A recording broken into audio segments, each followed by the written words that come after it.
Everything you're about to see on this video is a combination of my 40 years of study of the published literature, as well as 30 years worth of patient contact as a colorectal surgeon. I'm not here to diagnose or treat anyone. I'm here for educational purposes only because no manner of brains is worth a good set of bells.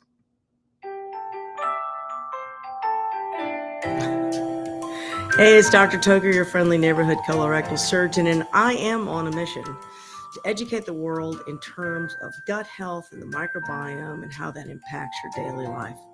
I certainly hope you will join me on this journey, but you're going to have to buckle up, Buttercup. We're talking gut stuff.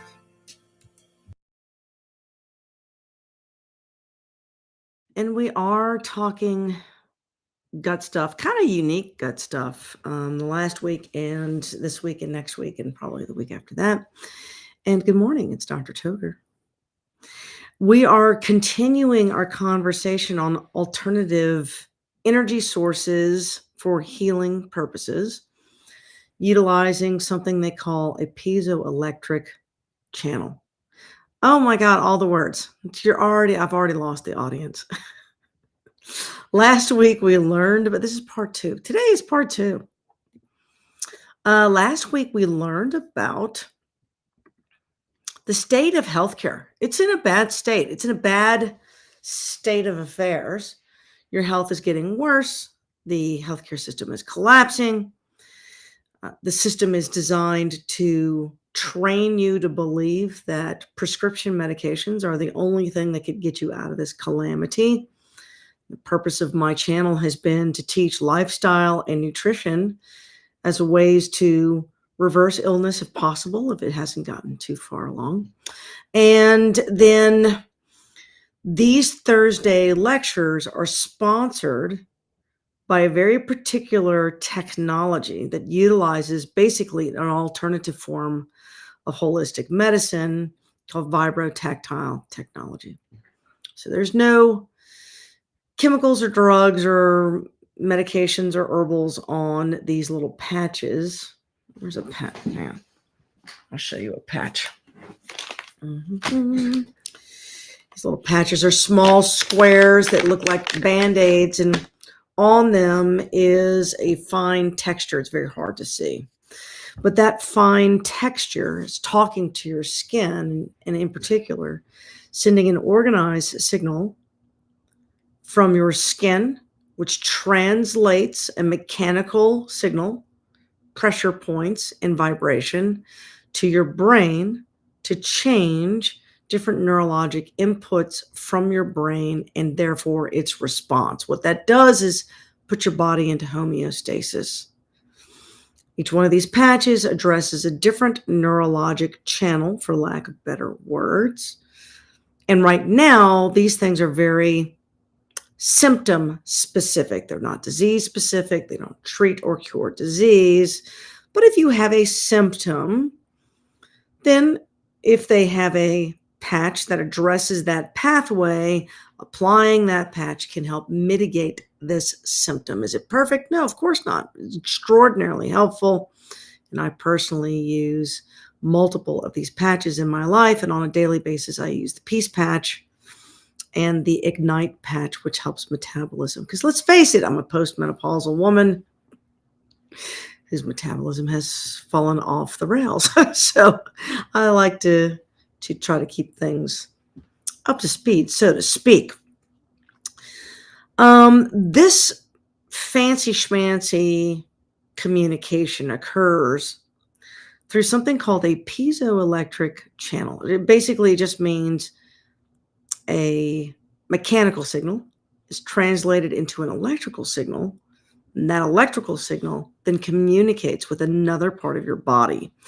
In the instance of these patches, it goes from your skin to your brain, but these signals can be sent from any cell to any other cell using this channel. This is something that's in the cells of your body, and it allows you to function as an intact multicellular organism in an organized and efficient way. It's rather miraculous.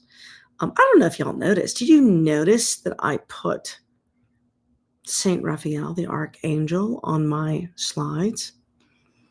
It's my favorite of the archangel. Well, Michael, obviously, is the hero of the day, but Raphael means God heals. He is the archangel of healing and the patron saint for doctors. Here I am, a doctor. And he's always depicted in the Bible, in the few places in the Bible where they actually describe his appearance. He's wearing a green cloak. And that is not a mistake, and that is not a random thing. Green, as it turns out, is an extraordinary, powerful, healing color, that wavelength. And it's part of what I find so fascinating, that the human body, even things that are not your eyeballs, can tell a color is being shined on it. And so that's because of these light-gated piezoelectric channels. So in other words, it uses light instead of a mechanical force, and it can send the same electric signal. And so that's what we're going to talk about today, and to understand some of what I'm talking about. And I'm not going to get too deep into the weeds, but physics kind of falls into two categories: the classic Newtonian physics and quantum physics. We'll go over that. We'll talk about light, the frequencies, light that comes from within you, what we call veritable energy. Veritable energy is basically light, sound, and mechanical energy that gets translated into a piezoelectric response. We use this in medicine currently in constructive and destructive ways, but the beauty and the whole point of these lectures was not just like, ooh, cool science.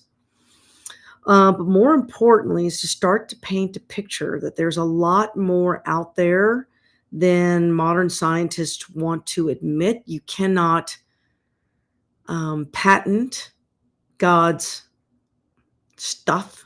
He's got the patent on those things, which means some of this stuff is free information to you and no one can profit from it. And that may be one of the reasons you don't get to hear much about it.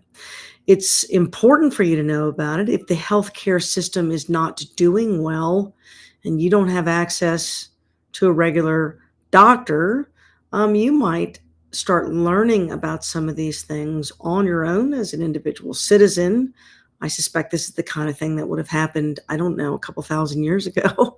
The average person probably knew some of this stuff as roundabout good ways to stay healthy. And that's why I'm bringing this to the forefront, because I think it's important for everybody to sort of know,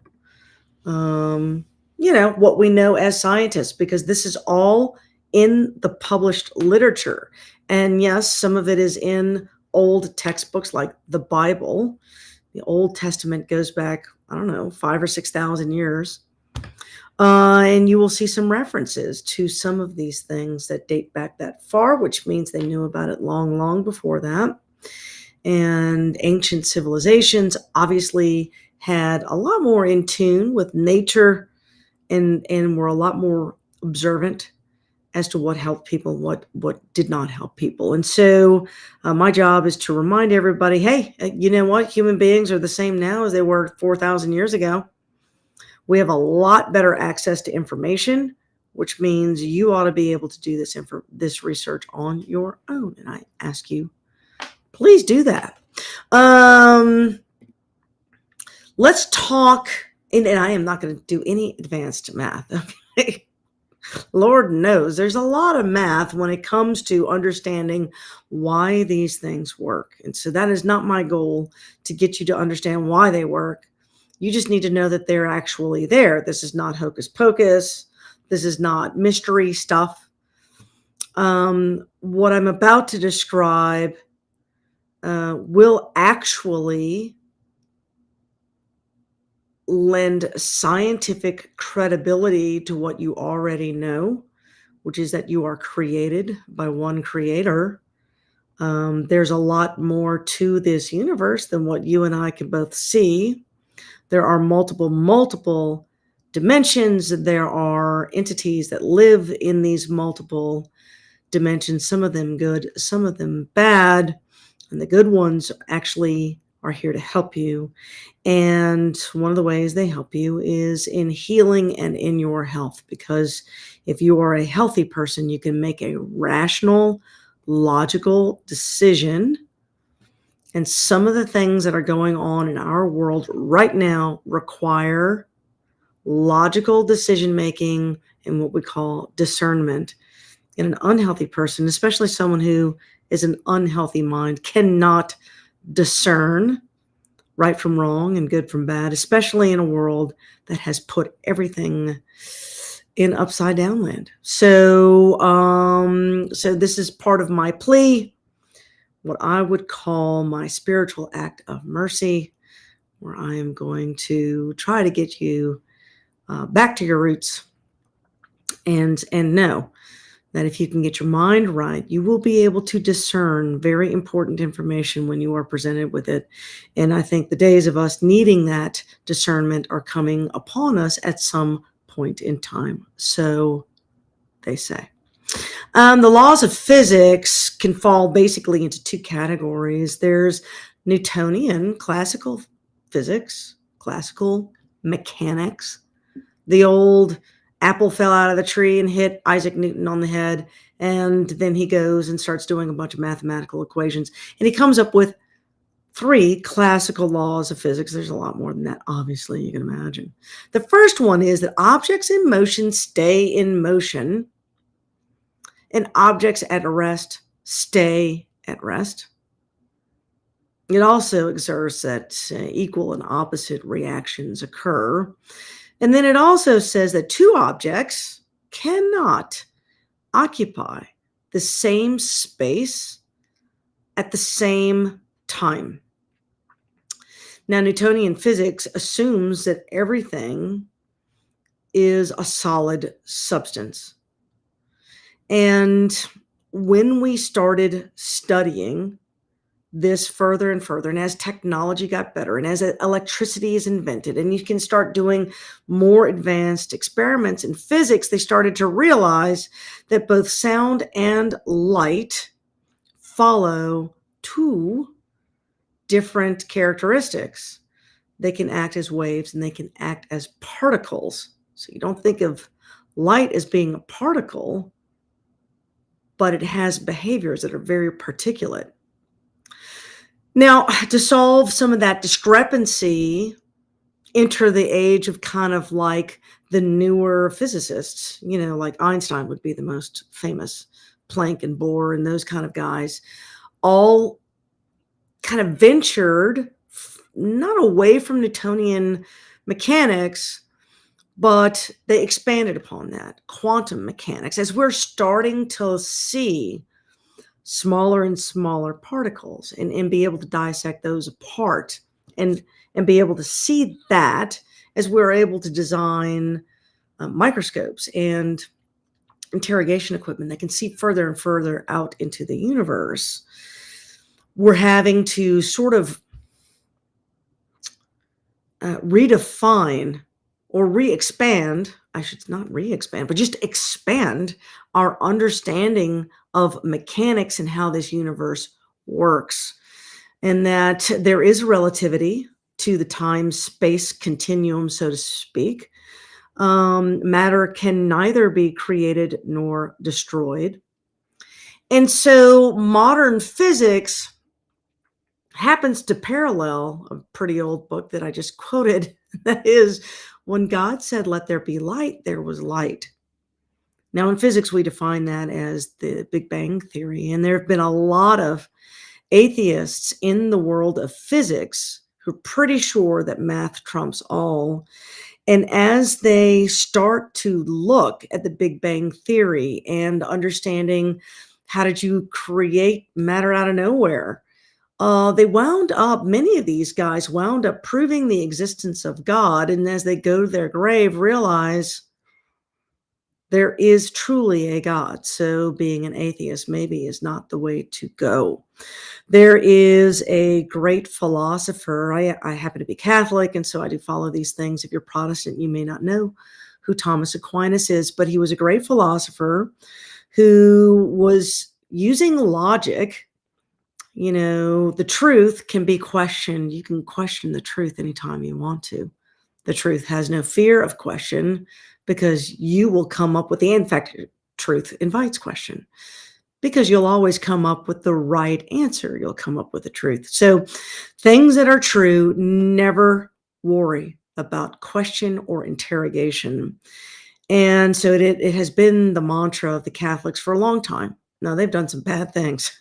There have been some people who questioned authority. Didn't go well for them. St. Thomas Aquinas wants to get the Catholics out of that. And so he goes upon a logical construct to prove God is in this world. And so things have to be put into motion because things that are at rest always stay at rest unless an energy force moves it. So the Big Bang never could exist unless there was something that put that into motion.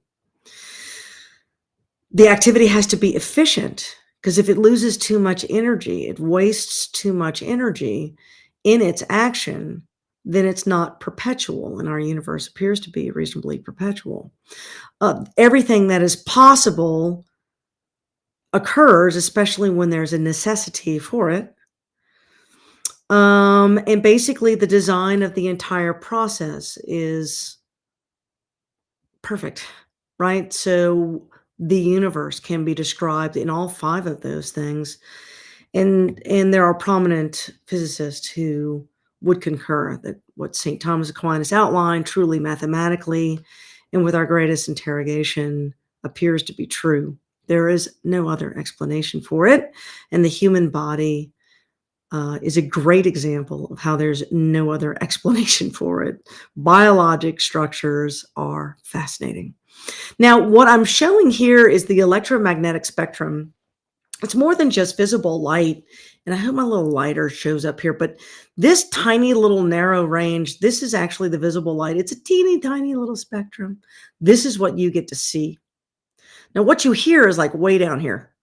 This is what you hear. And then we move into radio frequencies and then microwave frequencies.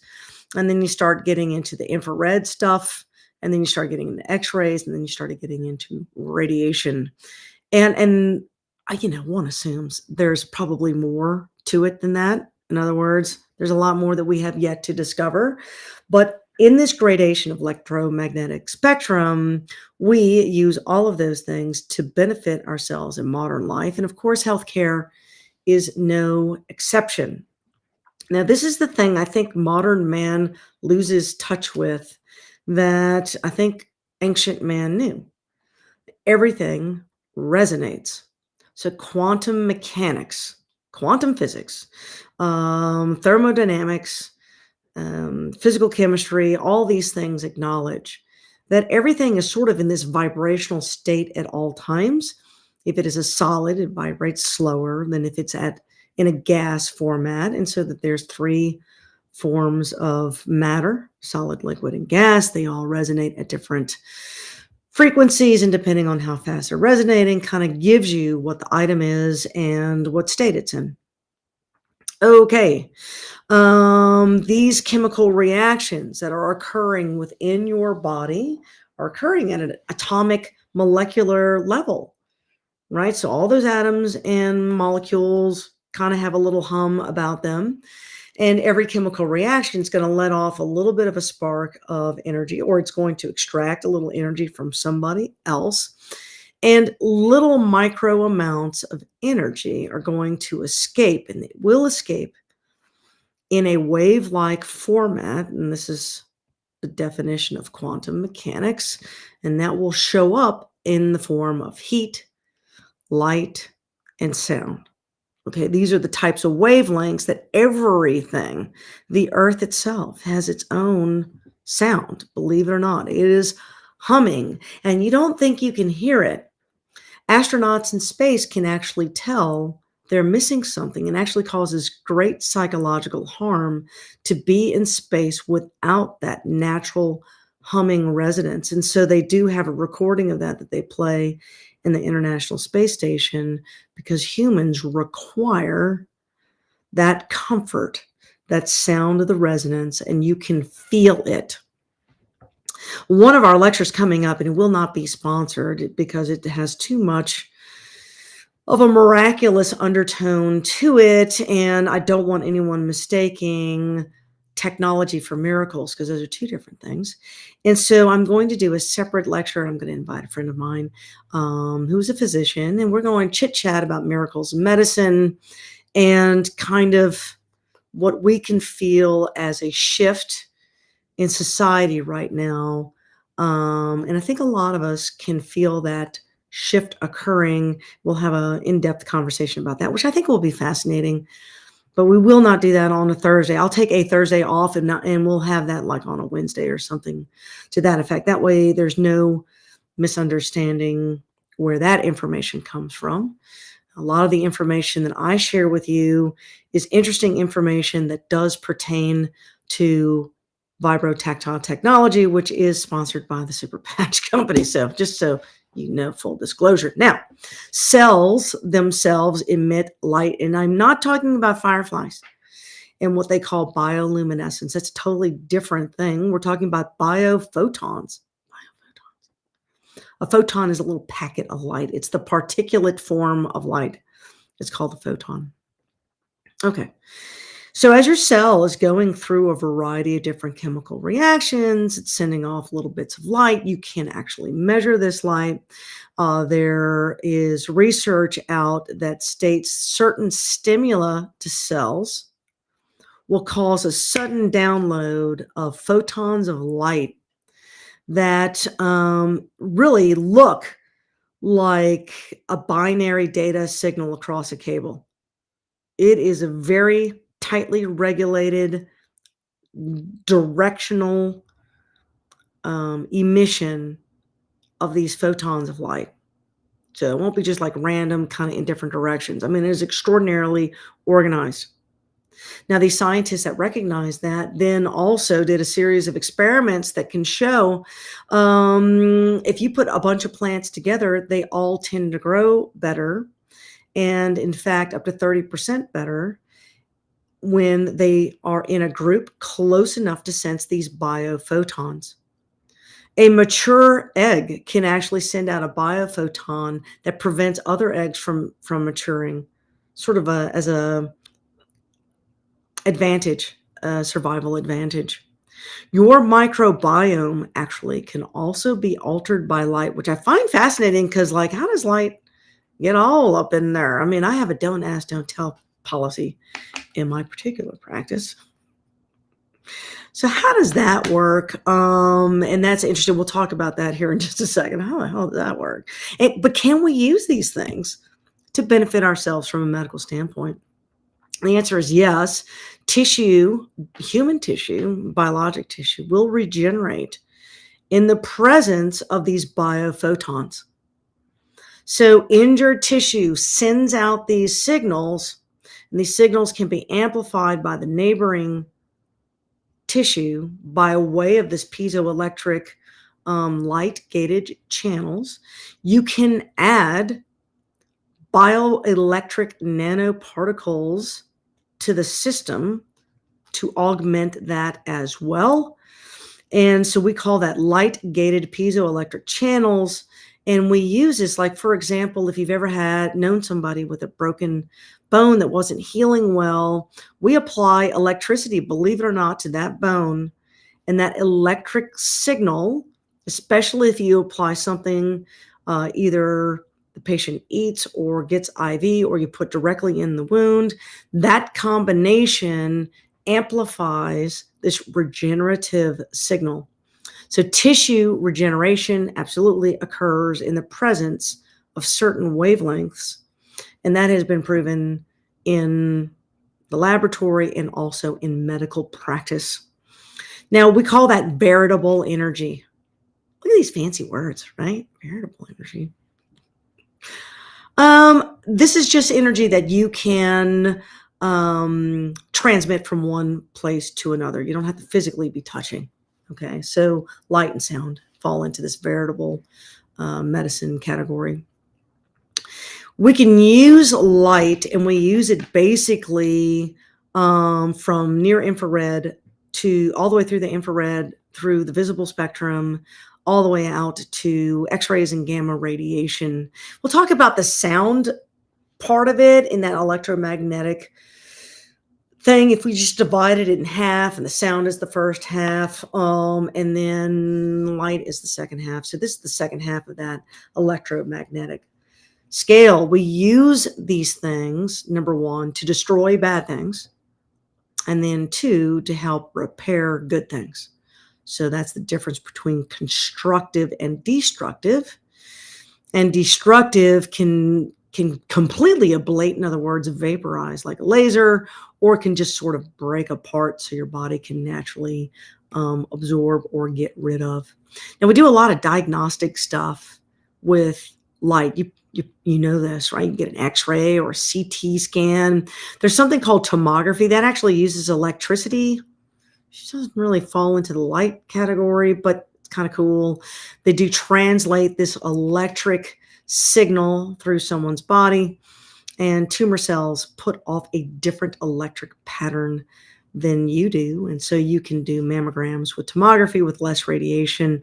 MRI is another one, uses no radiation at all. That's magnetic resonance, recognizing you're a giant. Every cell of your body is a magnet.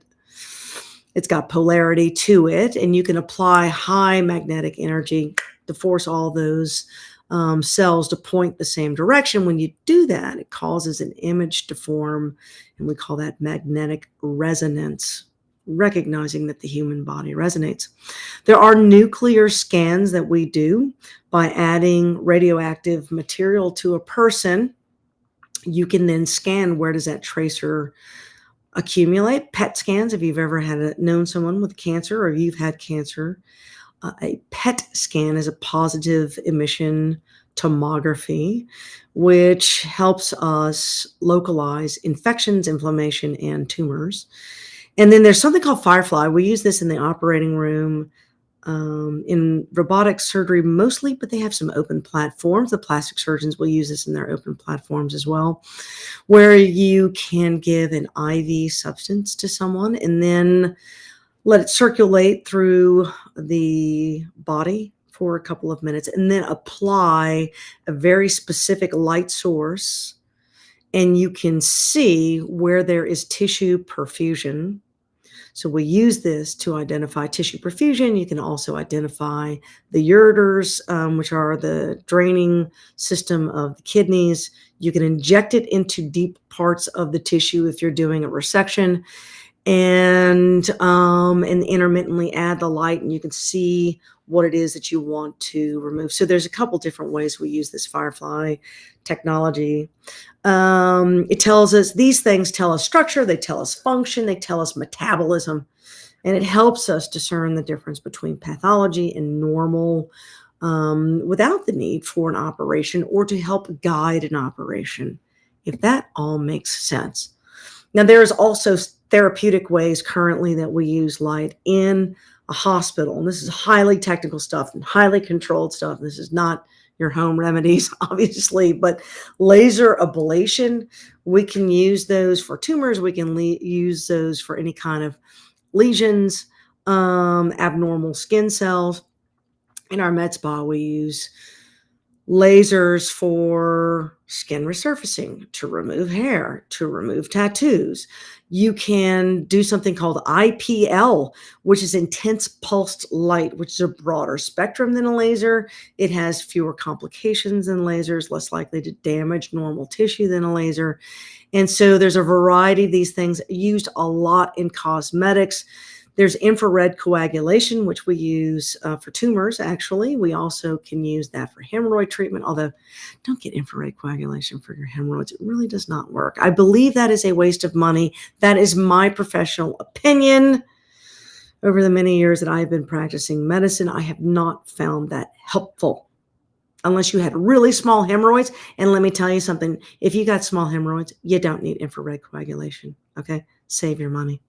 Anyways, but it's cool. We use that for tumor ablation, and I'm not knocking it in the proper context. And then, of course, there's something called gamma knife, which is very high pinpoint radiation for tumors, brain tumors, any kind of solid organ tumors that you really can't get to with surgery. You can do some pinpoint radiation and limit how much normal tissue you kill. Okay. All right. Well, that was the scientific part of that.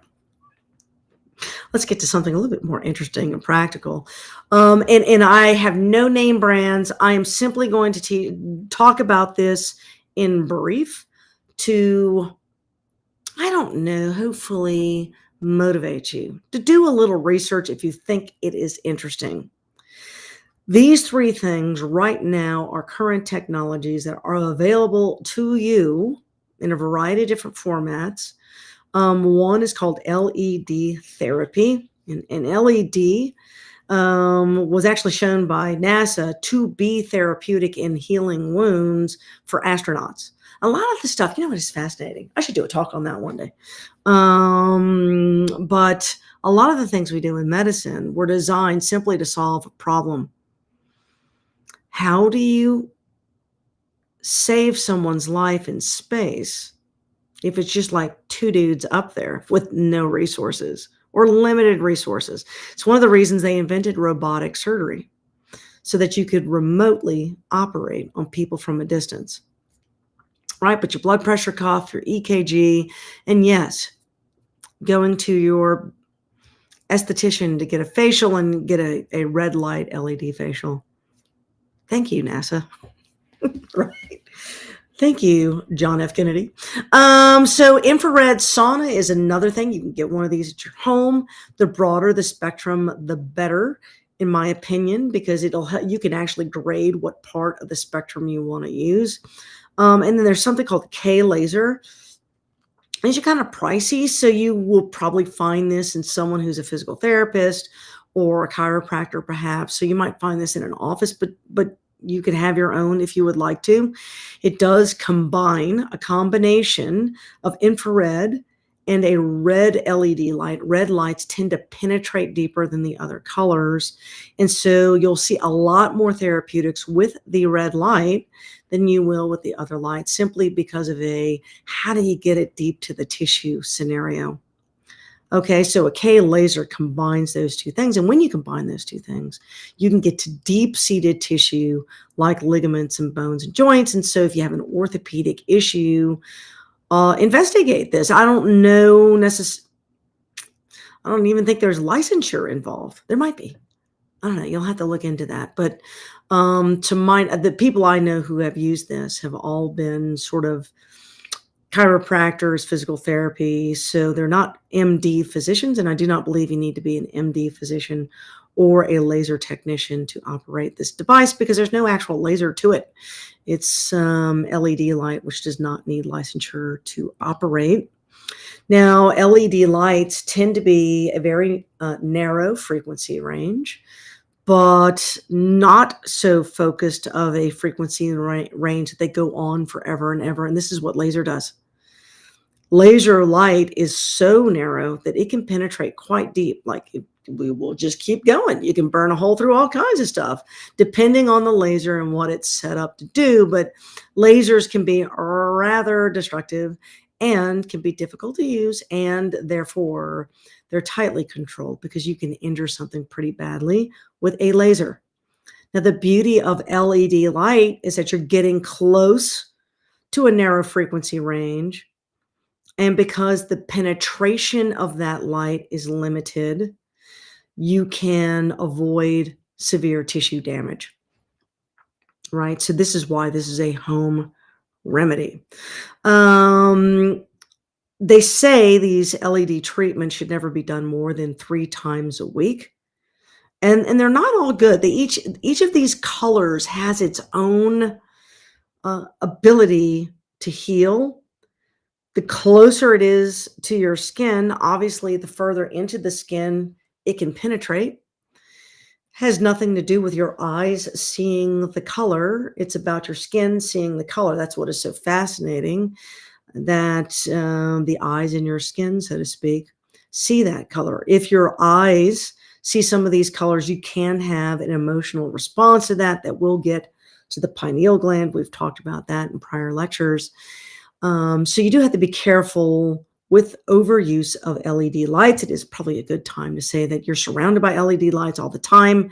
The white lights that are in your home, that's staring at me so I look less horrific than normally at this time of day, has a lot of blue light in it.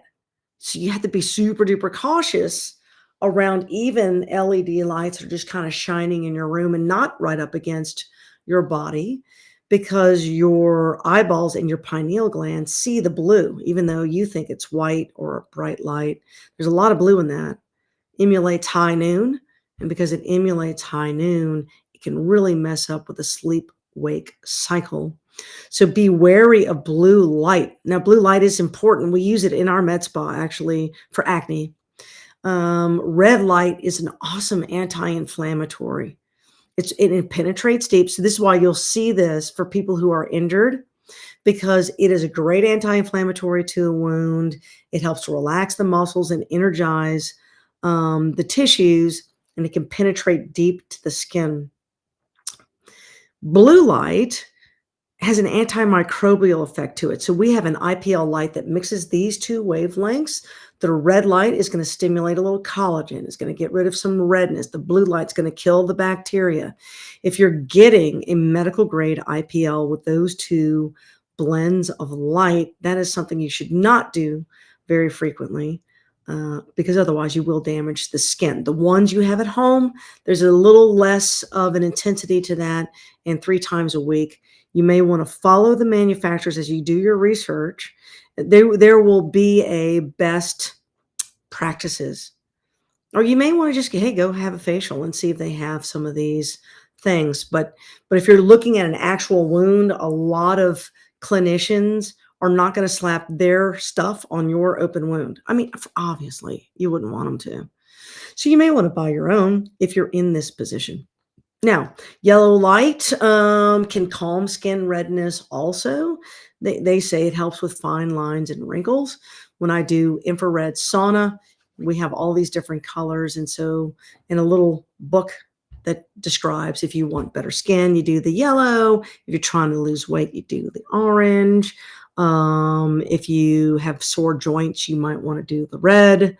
I typically do the green, because green is actual healing light. You can shine this green light directly against a bruise to help that bruise resolve more quickly. It improves cellular energy from a mitochondrial level, but more importantly, it helps regulate neurotransmitter release.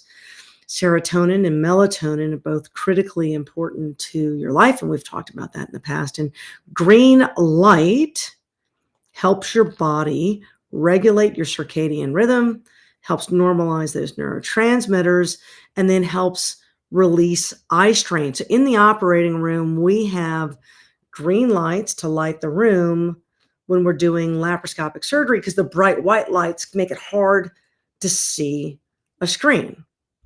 Now, I insist the green lights are always on, because I've got an open wound, and it is the perfect opportunity for the healing green light, Saint Raphael, the archangel, to come in there and signal to these tissues, please regenerate your tissue. And so this is my habit, and I have to admit, I have better outcomes than a lot of the other surgeons, and I don't know if they do that. But I'm utilizing that. And I'm utilizing some sort of soft tunes in the background, although I do like my 70s and 80s music, but it's a lot less chaotic, and they use real instruments compared to the digital age. In theory, you should probably use Mozart or Beethoven. Anyway, but I can't sing to Mozart and Beethoven. Do you know what I'm saying? Like, when I'm dissecting and I'm focusing in my zone, I got to have my 70s and my 80s. Can't help it. Okay, now, none of these treatments are ever going to replace a surgeon. They're just not yet, you know. They're not going to replace your doctor because there might be something seriously going wrong with you. It's one of the reasons why I always hate talking about home remedies and holistic medicine, because a lot of the patient doesn't want to go see the doctor, right? They don't want to spend the money, they don't want to get medicines thrown at them, and so they have a tendency to shy away. You could have something seriously wrong with you. Red light ain't gonna fix it. Okay. So you really should have a physician that you interact with. Might have to shop around, find one that you like. You might have to pay cash. Gasp. Insurance companies don't pay your doctor to have a conversation with you. So if you're going to a doctor that accepts your insurance, the odds of him or her, shouldn't be a sexist, having a conversation with you is pretty damn small, because what we get paid by insurance to take care of you allots us about 7 minutes of our time. So you get a 7-minute conversation. Does that make sense? I tell all my patients, do your paperwork before you get to see me. Like, your time is limited. I give my patients 30 minutes, but I'm a subspecialist. I also have a husband who's an anesthesiologist, so really my income suffers and I don't really care. But anyway, so these instruments, they're not diagnostic tools. They don't replace your doctor. Okay, none of this does.